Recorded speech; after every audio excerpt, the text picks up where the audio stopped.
Ed here with the Digital Digest, and today I wanted to share a first look at the Sony SEL 16 to 35mm G Master lens. Now this retails for $2,200 US, and it's been on the market for a while, and I've flirted with purchasing this many times since its launch, because after all, the G Master series of lenses is top-notch, really the best in class for full-frame E-mount, and yes, it varies by the actual lens to lens. They're not all perfect, but they all pretty much excel. None of them are actually underperformers for the most part.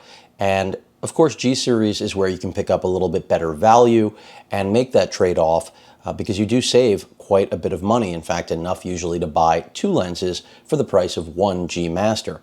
So, is this 16 to 35mm worth that additional premium? Well, it's been out there long enough. I've seen enough still and video samples from it to know that it is worth the money, but that still doesn't mean that everyone should run out and buy this. Yes, it's a faster piece of glass than the much more affordable Zeiss 16 to 35 f4, no question about that.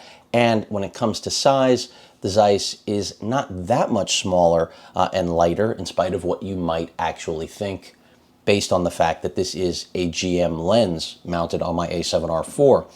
I think what it ultimately boils down to, even though I haven't actually gone out and shot with this, but I'm going to, it just arrived, is whether or not the gear you're shooting with is underperforming as a result of the lens you're attaching it to, or attaching to it, excuse me. So basically, you know, the only way I'm going to use this and come away saying I must get the GM is if it basically makes the performance of the A7R4 that much better, to the point that I literally do not want to use my older f4 16 to 35 any longer.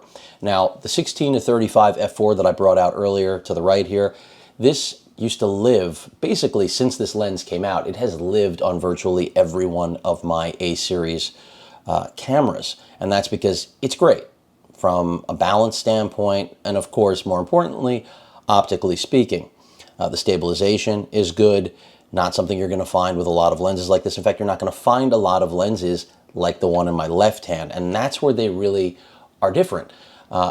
To find a 16 to 35 f4, great flexibility, and at its price point, very hard to beat. But if you are rocking something like the A7R4, or really any of the A7R, I would say Mark II and on, where you have a high resolution full sensor, you probably are going to benefit from the GM. Again, what I've seen has all been good. I really have not seen anything negative about this lens.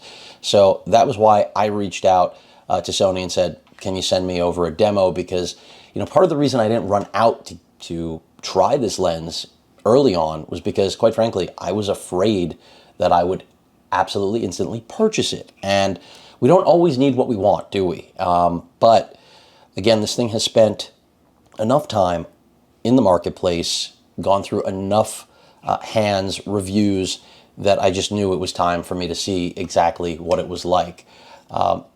This lens looks like it's taken somewhat of a beating over the years of it being a loaner for Sony, and I'm not surprised, but it still looks like it's held up. So, of course, I'm going to see what it's like with, again, the A7R4. The only other full-frame options I have to throw this on are the, or rather is the A7R Mark II. Of course, you can shoot with this on E-mount APS-C. I'm going to try it, but from a balance standpoint, it's such a large lens, but it still should perform incredibly well. Again, the extra speed is something I welcome, but I don't just have interest in this because of the speed.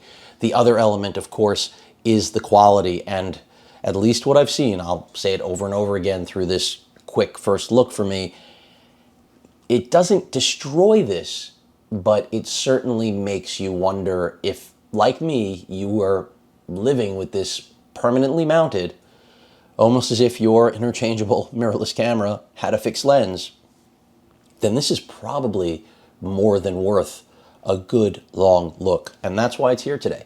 So I'm going to spend some time with it, try to shoot with it as much as I can. Coming off a pretty bad cold, thankfully, I think that's all it is. At any rate, I should get enough time with this to give impressions, full impressions, again, both on still and video performance. But I expect really good things. This has not been poorly received. And then I should have the 20 mil brand new lens arriving soon, since that did just roll out. Any questions or comments, please feel free to post them. Hit that like button. And as usual, please feel free to subscribe. Later.